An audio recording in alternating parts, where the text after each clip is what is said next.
السلام علیکم، میں ہوں سائرہ مسعود اور آپ دیکھ رہے ہیں سلیم بخاری شو۔ امید کرتی ہوں آپ خیر و عافیت سے ہوں گے۔ غزہ کے مستقبل کے حوالے سے آج کا دن انتہائی اہم ہے کیونکہ مصر میں حماس، اسرائیل اور امریکی رہنماؤں کے درمیان بڑی بیٹھک ہونے جا رہی ہے جس میں جنگ بندی اور یرغمالیوں کی رہائی کے حوالے سے بات چیت ہونا متوقع ہے۔ کیا حماس تمام یرغمالیوں کو رہا کرتے ہوئے مکمل طور پر سرنڈر کر دے گا؟ کیونکہ اسرائیل کی جانب سے مسلسل دھمکیاں دی جا رہی ہیں کہ اگر یرغمالیوں کو رہا نہیں کیا گیا تو ٹرمپ کے پلان کی کسی شک پر عمل درآمد نہیں کیا جائے گا اور غزہ پر دوبارہ بمباری شروع کر دی جائے گی۔ اس طرح کی صورتحال میں حماس کے پاس کیا آپشنز موجود ہیں؟ اس میٹنگ کے آؤٹ کم کیا ہوگی؟ اس پر بخاری صاحب کا انالیسس لیں گے۔ ان دا سیکنڈ سیگمنٹ ہم بات کریں گے بھارت کی جانب سے مسلسل پاکستان کو دھمکیاں دی جا رہی ہیں، نئے آپریشنز لانچ کرنے، تاریخ اور جغرافی کو بدلنے کی باتیں ہو رہی ہیں۔ ان گیدڑ بھبکیوں کا مقصد کیا ہے؟ کیوں بھارت آپریشن بنیان مرصوص میں ہونے والی ذلت اور ہزیمت کو اتنی جلدی بھول گیا ہے؟ اور اگر دوبارہ سے اس طرح کا کوئی مس ایڈونچر کیا گیا تو پاکستان کا ری ایکشن کیا ہوگا؟ اس پر بخاری صاحب کے ساتھ ڈسکشن کریں گے۔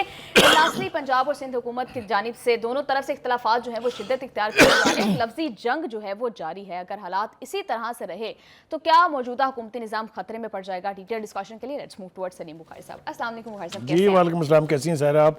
میں بالکل ٹھیک ٹھاک ہوں بخاری صاحب۔ بخاری صاحب ایز آئی سیڈ کہ غزہ کے حوالے میں ویری امپورٹنٹ بڑی میٹنگ ہونے والی ہے۔ بخاری صاحب کیا لگتا ہے کیا آؤٹ کم ہوگی؟ کیا جنگ بندی حقیقی طور پر ہو جائے گی؟ دیکھیے میں اس کے اوپر دو طرح سے ریئیکٹ کر سکتا ہوں۔ ایک یہ کہ انٹرنیشنل سیناریو ہونے کا جا رہا ہے، اور یہ کہ ایک ایز اے پاکستانی میری خواہشات کیا ہوں گی غزہ کے حوالے سے اور حماس کے حوالے سے، دونوں کا کوشش کرتے ہیں احاطہ کرنے کی، لیکن ریئلزم کی اپروچ کو اپنا کے جو گراؤنڈ ریئلٹیز ہیں اس کے مطابق بات کرتے ہیں۔ پہلی بات تو یہ ہے کہ آئی ہیو بین ٹو شرم الشیخ، یہ ایک بہت بڑی کنونشن کا شہر ہے جہاں دنیا کے بہت بڑے بڑے کنونشنز، چاہے وہ تجارتی ہوں، چاہے وہ باہمی بائیلیٹرل میٹنگز ہوں، چاہے وہ سیمینارز ہوں، یہ شہر بنا ہی اس کے لیے ہے، ساحل کے اوپر واقع ہے یہ، اور یہاں پر بہت بڑے بڑے کنونشن سینٹر ہیں جس کے اندر 10,000 ہزار لوگوں کو بیٹھنے کی جگہ ہے۔ تو یہ معروف ہے، یعنی مشہور ہے اس اعتبار سے کہ یہاں بڑی بڑی کانفرنسز ہوتی ہیں۔ لیکن مجھے یہ ساری جو گفتگو ہم سن رہے ہیں اس حوالے سے کہ وہاں مذاکرات ہونے جا رہے ہیں، مجھے یہ ایک مذاق اور منافرت کی بدترین شکل سمجھ میں آتی ہے۔ کیوں میں نے کہا ایسا؟ مذاکرات کس سے ہو رہے ہیں؟ حماس سے۔ کون کر رہا ہے؟ اسرائیل اور امریکہ۔ اور غزہ میں حماس کا کوئی رول نہیں ہے۔ اس سے بڑی منافقت آپ نے سنی کبھی؟ کہ جس پارٹی سے بیٹھ کے آپ مذاکرات کر رہے ہیں، جس حوالے سے مذاکرات کر رہے ہیں، اس کا رول کوئی نہیں ہوگا اس میں۔ تو یہ اس کو کیا نام دوں میں، اس کو میں کیا کہوں اس کے اوپر؟ لیکن جیسا میں نے کہا کہ ورلڈ گراؤنڈ ریئلٹیز ایسی ہیں کہ حماس کو چاروں طرف سے گھیر کے مجبور کیا جا رہا ہے کہ وہ کچھ ایسی شرائط ماننے پر تیار ہو جائے جو ان کے بنیادی موقف سے متصادم ہوں۔ جی ٹھیک ہو گئی؟ ایک تو یہ بات ہو گئی۔ دوسری بات یہ ہے کہ حماس یہ کہہ رہا ہے کہ آپ ہم سے توقع یہ رکھ رہے ہیں کہ ہم آپ کی لاشیں واپس کر دیں، ہم آپ کی یرغمالی واپس کر دیں۔ وہ غیرت کرو، کوئی بمباری بند کرو گے تو ہم یہ کلیکشن کریں گے نا ساری۔ ایک جگہ تو نہیں رکھے ہوئے کہ آپ بم مار کے ان سب کو مار دیتے، ایک ایک بندہ پتہ نہیں کہاں کہاں تحفظ کے ساتھ رکھا ہوا ہے جو آج تک وہ زندہ ہیں، ورنہ وہ سارے مر چکے ہوتے ہیں اب تک۔ لیکن اسرائیل صاحب جو ہیں وہ اس کے لیے تیار نہیں ہے، کیونکہ نیتن یاہو اور ان کا وہ ایک اور ہے وہ پاگل سا جرنیل جو ان کا وزیر دفاع ہے، اور اسی طرح سے ایک اور پاگل ہے وہ جو ان کا آرمی چیف ہے، ان کے بیانات کو اگر آپ لیں تو وہ میل ہی نہیں کھاتے اس انٹرنیشنل اپروچ کے ساتھ کہ ایک طرف آپ مذاکرات کا عمل جاری کیے ہوئے ہیں، دوسری طرف آپ جنگ جاری رکھے ہوئے ہیں اپنی بدترین شکل میں۔ ٹھیک ہے جی۔ دوسری بات یہ ہے کہ قطر نے حماس کو یہ ضمانت دی ہے کہ اگر اس امن معاہدے کے اوپر عمل درآمد ہو جاتا ہے تو اسرائیلی فوج کے انخلاء کو ہم یقینی بنائیں گے کہ وہ غزہ میں نہ رہے۔ بخاری صاحب آپ کو لگتا ہے کہ اس ضمانت پر یقین کیا جانا چاہیے؟ دیکھیے میرا خیال یہ ہے چونکہ اب پھر قطر ایک بہت بڑا ثالث بھی ہے۔ دوسری بات یہ ہے کہ قطر کے ساتھ جو معافی نامے ہوئے ہیں، آپ کو پتہ ہے جس طریقے سے ان کی ایئر سپیس کی وائلیشن ہوئی تھی، جس طرح وہاں اٹیک کیا گیا تھا حماس کی لیڈرشپ کو ختم کرنے کے لیے، پھر جس طریقے سے انہوں نے انتہائی ڈٹائی سے معافی بھی مانگی تھی اگر آپ کو یاد ہو، تو کہنے کا مطلب یہ ہے کہ کہیں نہ کہیں کوئی نہ کوئی گارنٹی اگر آپ نہیں دیں گے تو حماس آپ کی مکمل بات کیوں مانے گا؟ مجھے بتائیے۔ مر جائیں گے نا، مرنے کے لیے تو وہ ہمیشہ سے تیار ہیں۔ جی ٹھیک ہو گیا، آگے چلتے ہیں۔ صاحب حماس نے بہت ساری شکوں پر اتفاق آلریڈی کر لیا ہوا ہے، تو آپ کو نہیں لگتا کہ یہ سرنڈر کے ہی مترادف ہے؟ دیکھیے اگر اس میں کبھی کوئی تھوڑی بہت کمی رہ گئی ہے تو ٹرمپ اور نیتن یاہو چاہتے ہیں کہ وہ کمی بھی نہ رہے اور یہ کمپلیٹ سرنڈر ہو. جی کمپلیٹ سرنڈر کر کے کیا ایک آزادی کی تحریک جو ہے اس کا خاتمہ نہیں ہو جائے گا؟ بخاری صاحب آپ کو کیا لگتا ہے کہ حماس کمپلیٹلی سرنڈر کرے گا یا نہیں؟ میرا نہیں خیال. دیکھیں اگر میں ہسٹری دیکھوں یہ قتل عام آج کا نہیں ہے, یہ تو 70 دہائیوں سے ہو رہا ہے. اس سے زیادہ زیادہ لوگ ایک ایک دن میں مرے ہیں. صابرہ اور شتیلہ کے کیمپوں کی میں مثال دوں آپ کو تو 35,000 لوگ 4 گھنٹے میں شہید کر دیے گئے تھے. تو یہ مارا ماری کا سلسلہ تو 7 دہائیوں سے جاری ہے. تو آج تک تو یہ ختم نہیں ہوا. بالکل, لیکن بخاری صاحب ہمیشہ سے حماس جو تھا اس کا موقف بڑا اسٹرانگ تھا اس کے اوپر, لیکن اب یوں لگ رہا ہے کہ حماس بھی مذاکرات اور جو ہے موسٹلی شکوں پر تو آلریڈی جو ہے وہ ایگری کر چکا ہے. دیکھیے کیا چینج لگتا ہے؟ میں اوائڈ کر رہا تھا آپ کے سوال کا براہ راست جواب دینا, لیکن آپ نے گھیرا گھورا ڈال کے مجھ سے وہ بات کروا لینی ہے جو میں ابھی نہیں کرنا چاہ رہا تھا. دیکھیے جب آپ کی اپنی کمیونٹی یعنی مسلم ورلڈ آپ کے ساتھ کھڑی نہ ہو, جب آپ کی مسلم ورلڈ کی بڑی طاقتیں جو ہیں وہ ابراہیم اکارڈ کا حصہ ہوں, جب آپ کی کمیونٹی کے 13 ممالک اسرائیل کو تسلیم کر چکے ہوں اور باقی لائن لگا کے کھڑے ہوں, تو حماس کیا کرے؟ یہ وہ انفارچونیٹ کامنٹری تھی جو میں اوائڈ کرنا چاہ رہا تھا. لیکن آج حماس اگر مجبور ہوئی ہے, حماس اگر سرنڈر کے قریب ہے, تو نو بڈی از ٹو بی بلیمڈ. طاقتور قوتیں تو ہمیشہ جدوجہد آزادی کو ختم کرنے کی کوششیں کرتی رہتی ہیں, لیکن جب وہ کہتے ہیں نا دیکھا جو کھا کے تیر کمی گاہ کی طرف اپنے ہی دوستوں سے ملاقات ہو گئی, تو جب آپ کی اپنی کمیونٹی آپ کو ڈسون کر دے تو پھر آپ کے پاس دشمن کی باتیں ماننے کے سوا کوئی چارہ نہیں رہتا ہے. جی بخاری صاحب, اگر just in case Hamas surrender کر دیتا ہے تو پھر 2 ریاستی حل کا کیا ہوگا؟ غزہ کے لوگوں کا, فلسطین کے لوگوں کا کیا ہوگا؟ دیکھیے یہ تو اتنا تلخ بات ہے. 2 ریاستی حل تو اس ٹرمپ کے معاہدے میں ہے ہی نہیں, کہیں بھی اس کی بات نہیں ہو رہی ہے. ٹھیک ہے, تو مجھے نہیں سمجھ میں آتی کہ یہ کہاں سے کہاں تک لے کے جا رہے ہیں اس بات کو. لیکن یہ بات بالکل طے ہے کہ یہ بنیادی اصول ہے جس کی طرف حزب اللہ نے اشارہ کیا کہ جو مرضی ہو جائے ہم فلسطین کی بنیادی کاز سے جو ہے وہ آنکھیں نہیں موڑ سکتے. وہ اسی طرح رہے گی کہ فلسطین کی ریاست کا قائم ہونا یقینی ہے, بن کے رہے گی, یہ ان کا حق ہے, ان کے حق کو آپ ایک طویل عرصے تک ڈینائی نہیں کر سکتے. بالکل, لیکن بخاری صاحب حزب اللہ نے at the same time Trump کے پلان کی بھی حمایت کر دی ہے. دیکھیے اگر اس کے نتیجے میں اسرائیلی فوجیں نکل جاتی ہیں, اگر اس کے نتیجے میں غزہ کی تعمیر نو کا کام شروع ہو جاتا ہے, بہت ساری چیزیں پرووائزو ہیں نا, پرووائزوز ہیں بہت سارے. لیکن ایک اور انفارچونیٹ بات, ٹرمپ جو اس امن معاہدے کے آتھر ہونے کا دعویٰ کر رہے ہیں وہ ساتھ ساتھ غزہ کو دھمکیاں بھی دے رہے ہیں. جی بالکل, اب دنیا جناب کی لیٹسٹ دھمکی انہوں نے کہا ہے کہ اگر حماس نے غزہ پر اپنا کنٹرول ختم نہ کیا تو ہم اس کو نیست و نابود کر دیں گے. ذرا لینگویج ملاحظہ فرمائیں. یہ ہے وہ قسم پرسی کی حالت جس کی طرف میں اشارہ کر رہا ہوں کہ 2.2 بلین مسلمان ہونے کے باوجود, 59 مسلم ریاستیں ہونے کے باوجود, دنیا کے سب سے بڑے وسائل ہونے کے باوجود, دنیا کے سب سے زیادہ وار مشینری ہونے کے باوجود آج حماس جو ہے وہ تنہا کھڑی ہے. کوئی اس کے ساتھ اس طرح سے نہیں ہے جس طرح سے ہمیں ہونا. پروگرام میں شامل کریں گے ایک short break. We will be right back.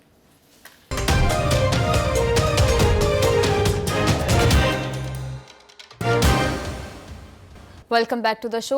بخاری صاحب ایک اور ایشو ہے جس کے اوپر بڑی کانٹراڈکشن ہے. عرب میڈیا یہ کہہ رہا ہے کہ حماس جو ہے وہ غیر مسلح ہونے کے لیے تیار ہے, جبکہ ترک میڈیا یہ رپورٹ کر رہا ہے کہ حماس اس طرح کی کسی بھی تجویز کے اوپر غور نہیں کر رہا, غیر مسلح نہیں ہوگا. اس کنٹروورسی میں دو ایلیمنٹ ہیں. جی, پہلی بات تو یہ کہ ٹرمپ کے اوریجنل پلان میں اور اسرائیل کے نیتن یاہو کے بیانات میں یہ تھا کہ یہ ہمارے سامنے ہتھیار پھینکیں گے. اچھا, یاد ہے؟ جی جی بالکل یاد ہے. ایک تو یہ کہ اس کا تو کوئی سوال ہی چھوڑ دیں. جس طرف اشارہ کیا ہے حماس کی لیڈرشپ نے وہ یہ ہے کہ اگر یہاں پر ایک مسلمانوں کے ممالک سے فلسطینی اتھارٹی کوئی بنتی ہے یا فلسطین اتھارٹی کو بنتی ہے, ہم اس کے آگے ہتھیار جو ہے وہ جمع کرا دیں گے, پھینک دیں گے نہیں ہے, سرنڈر نہیں ہے. اینی وے اس کو یہ رنگ دیا جا رہا ہے اور یہ توقع کی جا رہی ہے کہ یہ ہتھیار پھینک کے یہاں سے پھٹا کھائیں گے. اور غزہ دیکھ لیا نا آپ نے کہ جو مذاکراتی ٹیم ہے اس میں وہ داماد صاحب ٹرمپ کے شامل ہیں جنہوں نے یہاں وہ ریویریا بنانا ہے. جی, یہ آپ ذرا نیتیں دیکھیں ان کی کیا ہیں. اینی وے آگے چلتے ہیں تھوڑا سا. دیکھیں جی, دوسری طرف اسرائیلی آرمی چیف صاحب جو ہیں مذاکرات کی ناکامی کی صورت میں جنگ کو دوبارہ شروع کرنے کی باتیں کر رہے ہیں. آپ مجھے یہ بتائیں یہ سینٹی ہے کہ ایک طرف آپ مذاکرات کے لیے شرم الشیخ میں بیٹھ رہے ہوں اور دوسری طرف آپ کہیں کہ ہم تو جنگ جاری رکھیں گے. جی, اور بکاز وہ یہ بھی کہہ رہے ہیں کہ غزہ میں جنگ بندی نہیں, صرف آپریشنل جو کنڈیشنز ہیں وہ چینج ہو رہی ہیں. ایبسلیوٹلی, یہ بہت تباہ کاری ہے جس کی طرف ابھی شاید ہماری مسلم لیڈرشپ کی توجہ نہیں گئی ہے. یعنی وہ یہ ہے کہ damn if you do, damn if you do, damn if you don't. یعنی حماس کے لیے ایک ایسی صورتحال کریٹ کی جا رہی ہے کہ وہ کرے تب بھی تباہی, نہ کرے تب بھی تباہی. اس کا ذمہ دار یہ فتح میں ماننے کے لیے تیار نہیں ہوں کہ ٹرمپ کی ہے یا نیتنیاہو کی ہے, یہ شکست ہے مسلم امہ کی, مسلم امہ کی لیڈرشپ. ٹھیک ہے جی. جی بقائی صاحب, ایک طرف تو جو ہے ڈونلڈ ٹرمپ پوری دنیا کے سامنے امن کی باتیں کر رہے ہیں, لیکن ایٹ دا سیم ٹائم اسرائیل کی لیڈرشپ جو موقف اختیار کیے ہوئے ہے وہ اب بھی جارحانہ ہے, اس میں ابھی بھی بمباری کی اور آگے دھمکیاں دی جا رہی ہیں. تو اس طرح سے غزہ کے امن کس طرح سے قائم ہوگا؟ دیکھیے, وہ جو آرمی چیف ہیں اسرائیل کے, وہ یہ کہہ رہے ہیں کہ مشرق وسطی میں حقیقت کو بدلا جا رہا ہے. یعنی وہ گریٹر اسرائیل کی بات کہیں نہ کہیں سے ان کے منہ سے نکل جاتی ہے. اتنے بڑے حرافہ ایٹیٹیوڈ کے مالک ہیں یہ. حرافہ سمجھتی ہیں نا آپ؟ جی, بہت اس کی خوفناک وضاحت ہے, میں اس وقت کرنا نہیں چاہتا ہوں. وہ یہ کہ آپ کر کچھ رہے ہیں, دکھا کچھ رہے ہیں, دعویٰ کچھ کر رہے ہیں. ٹھیک ہے جی, آگے چلتے ہیں جناب. نیتنیاہو صاحب نے فرمایا ہے کہ جی قیدیوں کی رہائی ٹرمپ پلان پر عمل درآمد سے پہلے ہونی چاہیے. آ گیا وہی گھٹیا پن اس کا. یعنی جو خدشہ ہے حماس کو, اور جو خدشہ مجھے اور آپ کو بھی ہے, کہ اگر قیدی رہا ہو گئے, لاشیں واپس مل گئیں, تو نیتنیاہو اگر کہے کہ جی thank you very much, good knowing you, get lost, جو پوائنٹ آف ایڈوانٹیج ہے حماس کے پاس تو وہ تو کمپلیٹلی ختم ہو جائے گا. اسی کو ختم کرنے کے لیے میرے خیال سے سازش ہو رہی ہے. اس سازش کو حماس کامیاب ہونے دے گی یا نہیں ہونے دے گی, کیونکہ مسلم امہ سے, اس اماں جان سے آپ زیادہ توقع نہ رکھیں جو بہت دیر سے اغوا ہوئی ہے, پتہ نہیں کہاں پہ ہے. اینی وے, آگے چلتے ہیں جناب. وہ یہ فرما رہے ہیں کہ قیدی آپ چھوڑ دیں, پھر ہم سوچیں گے کہ آپ کے ساتھ کیا کرنا ہے.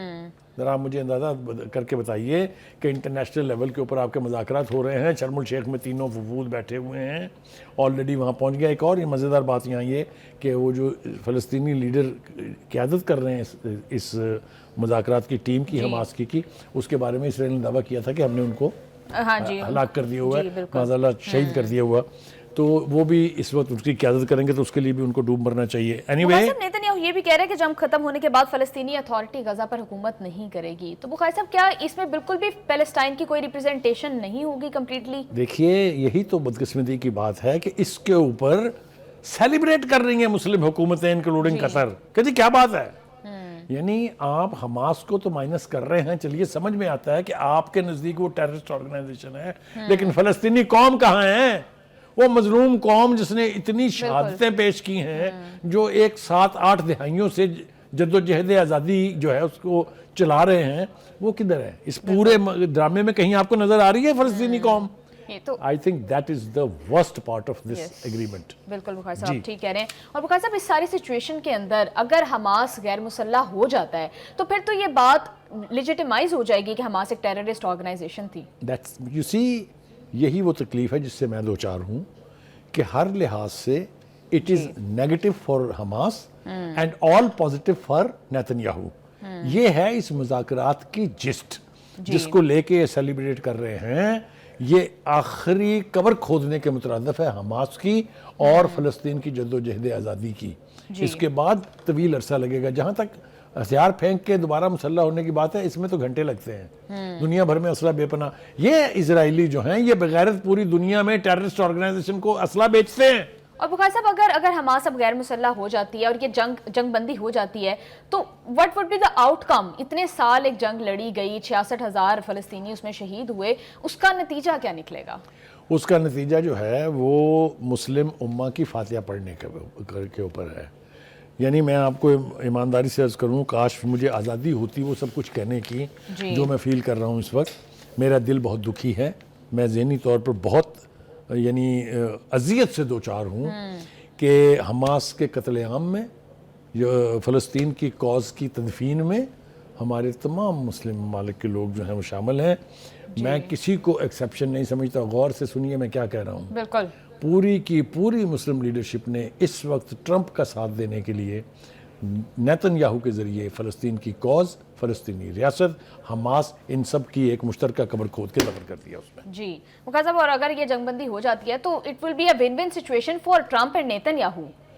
دیکھیے ایک تو میں نے آپ کو تو اچھی طرح یاد ہونا چاہیے، ہر پروگرام میں کہا ہے کہ it is not Nitin Yahoo alone who is responsible for this destruction of the Palestinian nation and Gaza. It is Trump.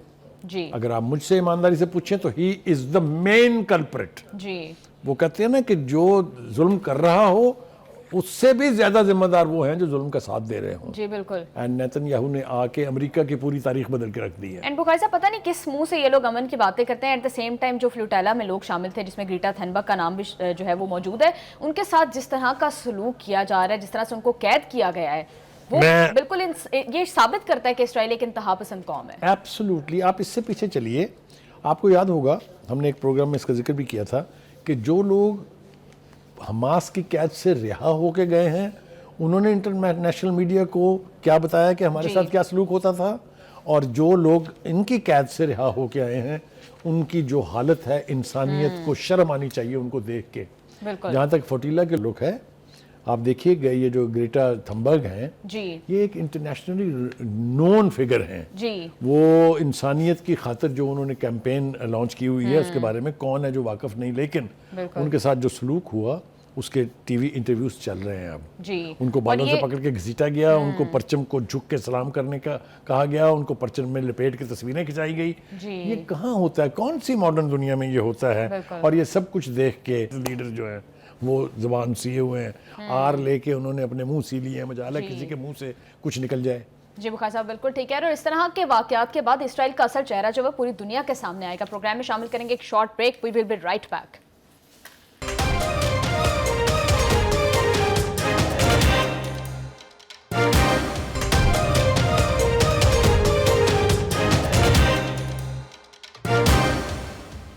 Welcome back to the show. Bharat کی جانب سے پاکستان کو مسلسل دھمکیاں دی جا رہی ہیں، نئے آپریشنز اور نئے جو ہے وہ فوجی کارروائی کی طرف بار بار اشارہ کیا جا رہا ہے. جی بخاری صاحب یہ گفتگو آپ نے سنی، وہ کہہ رہے ہیں کہ انہیں صرف ایک موقع کی تلاش ہے. میں آپ کو ایمانداری سے اگر بتاؤں تو میں نے دیکھا بڑے غور سے یہ لک لائک اے جوکر. یہ ایک جوکر کی طرح سے بول رہے تھے. پوچھے کیوں؟ جی ان سے کوئی یہ پوچھے کہ ابھی چند مہینے پہلے جو آپ کے ساتھ ہوئی ہے آپ کو وہ بھول کیسے گئی ہے. جی لیکن یہ کیوں دوبارہ ہلچل شروع ہے اس کی وجہ مجھے بہت دیر میں سمجھ آئی. دیکھیے انہوں نے پہلگام کیا اس لیے کہ ریاست بہار میں الیکشن ہونے والے تھے، ٹھیک ہے، منہ کی کھانی پڑی، جوتیاں پڑی منہ کے اوپر، ٹھیک ہے. موقع دیا تھا ہم نے انہیں. اس کے بعد انہوں نے کہا نہیں یہ تو مزہ نہیں آیا اور چلیں حملہ کر کے دیکھتے ہیں. جی جو ان کے ساتھ اس حملے میں ہوئی ہے وہ مجھے تمہیں تو چھوڑے پوری دنیا کو پتا کیا ہوا ہے. اب چونکہ ڈیٹ نزدیک آ گئی ہے، 6 نومبر کو وہاں الیکشن ہے اور 6 سے 11 نومبر تک وہ الیکشن کا پروسیس جو ہے ریاست بہار کے اندر چلتا رہے گا. لہٰذا وہاں ووٹ لینے کے لیے مودی کا خیال یہ ہے کہ وہی وار ہسٹیریا ایک دفعہ پھر پھیلا کے شاید ووٹرز کو موٹیویٹ کیا جا سکتا ہے.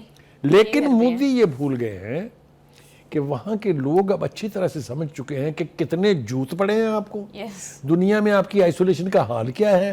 دنیا کے جتنے وار ایکسپرٹ ہیں وہ پاکستان کی فتح کو نہ صرف تسلیم کر رہے ہیں بلکہ اس کو ماڈل کے طور پہ پیش کر رہے ہیں. بالکل.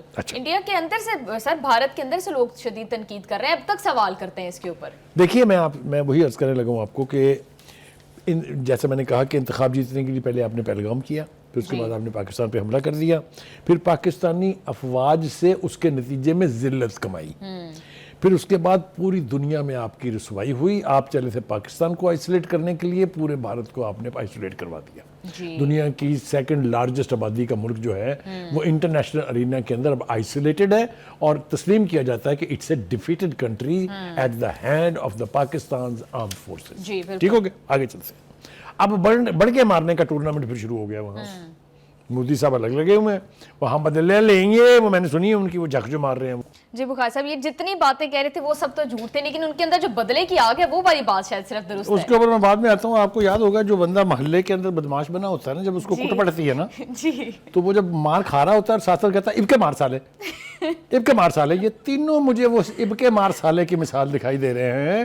اپنے اس تقریر میں جو مودی نے کی مان رہے ہیں کہ ہم کو چوٹ دی ہے، زخمی کیا ہے ہمارے کو، یعنی وہ پاکستان کی برتری کو مان رہے ہیں کہ اپنے سے 10 گنا بڑے دشمن کے ساتھ جو سلوک پاکستان کی مسلح افواج نے کہا وہ کیا، وہ کہہ رہے ہیں کہ ہم اس کا بدلہ لیں گے. Modi please don't. وہ مجھے نا بعض اوقات شوق اٹھتا ہے، وہ جو ہیں ان کے ایک مونچھوں والے بڑے بڑے وہ بخشی صاحب جی ان کے انداز میں گفتگو کرنے کا وہ ایسی ایسی بڑکیں ہانکتے ہیں کہ مجھے تو ترس آتا ہے ان کے اوپر. اینی وے یہ جو 3 بندے آپ نے سنا ہے 3 جوکر جو اس وقت بول رہے تھے, ان کی لہجوں میں ان کی شکلوں پر لکھا ہوا ہے کہ ان کے ساتھ پاکستان نے کیا سلوک کیا ہے. ٹھیک ہے, ایک بات. دوسری بات یہ, try us not. Sir Creek جو ہے وہ آپ کے باپ کی جگہ نہیں ہے, وہ ہمارا علاقہ ہے, ہم اس کے دعوے دار ہیں, ہم جو مرضی بنائیں. آپ کون ہوتے ہیں؟ ایک بات. دوسری بات یہ کہ سڑک اگر وہاں سے کراچی کی گزرتی ہے تو واگا والی سائیڈ سے بہت ساری سڑکیں گزرتی ہیں جو دلی جاتی ہیں سیدھی. اسی طرح سے گنڈا سنگھ والے سے بھی ایک جاتی ہے, اسی طرح سیالکوٹ سے ایک جاتی ہے کشمیر کی طرف, ایک چولستان کے علاقے سے جاتی ہے آپ کے راجستھان. او بھائی میرے, غلط فہمی میں نہ رہے. You dare again and you will have a lesson of your lifetime. اس لیے کہ ہم نے ایک بات کا جو یعنی اظہار کرنا بہت ضروری ہے. جنگ کے بعد جب ہم جیت گئے جنگ, ہم نے یہ دعویٰ کیا کہ ہم نے اپنی کیپیسٹی کا ابھی 15% بھی استعمال نہیں کیا ہے. ابھی ہمارے میزائل سیریز رہتی ہے.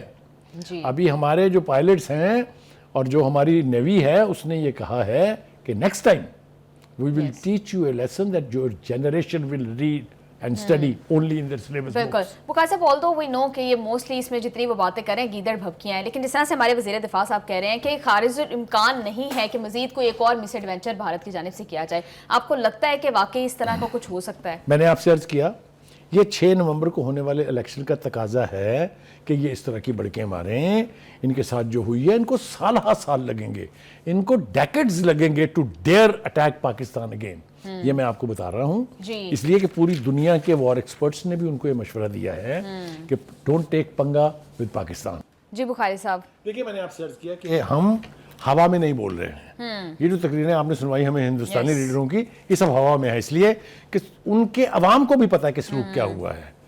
دیکھیں جو مجھے سب سے زیادہ بڑی حیرت ہے وہ یہ کہ یہ جو تقریریں ہیں یہ دانا اب وہاں کا میڈیا نہیں چگ رہا.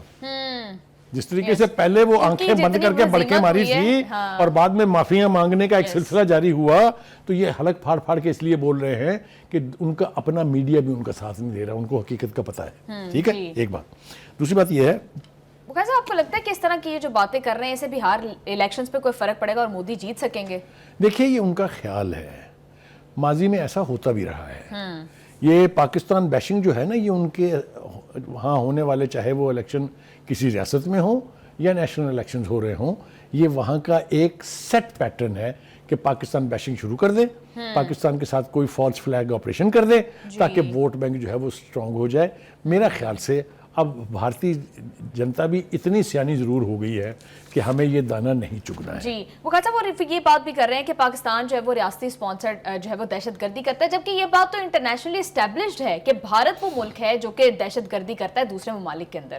دیکھیے یہ تو اب پائے ثبوت کو پہنچ چکی ہوئی ہیں چیزیں. جس طریقے سے انہوں نے کارروائی کی کینیڈا میں وہ آپ کے سامنے ہے, جس طریقے سے انہوں نے کوشش کی امریکہ میں کرنے کی وہ آپ کے سامنے ہے, جس طریقے سے انہوں نے کوشش کی آسٹریلیا میں کرنے کی. ان حکومتوں نے ان سے کہا thank you very much, good knowing you, آپ یہاں سے اپنا بوریا بستہ اٹھائیں اور بھاگیں.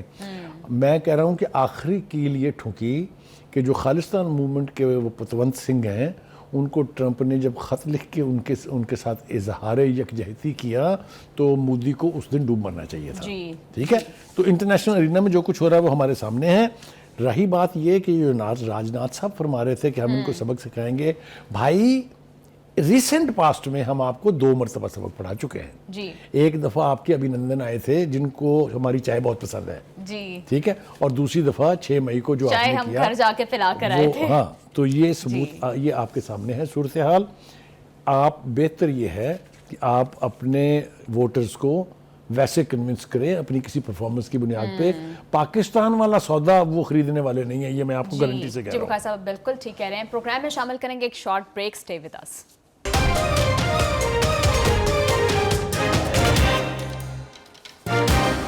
Welcome back to the show. Bukhari صاحب, جس طرح سے پنجاب اور سندھ حکومت کے درمیان زبانی کلامی جو گولہ بارود جاری ہے, آپ کو کیا لگتا ہے کہ اگر اسی طرح, اور کئی دن سے یہ صورتحال جو ہے وہ اسی طرح سے چل رہی ہے, اگر اسی طرح سے جاری رہا تو کیا وفاقی حکومتی نظام کو اس سے کوئی نقصان پہنچ سکتا ہے؟ کیا وہ خطرے میں ہے؟ دیکھیے, اس سے پہلے کہ ہم اس کی نیٹی گریٹی میں جائیں, میرے خیال سے ایک آبجیکٹیولی ہم کو اس کا انالیسس کرنا ضروری ہے کہ صورتحال ہے کیا.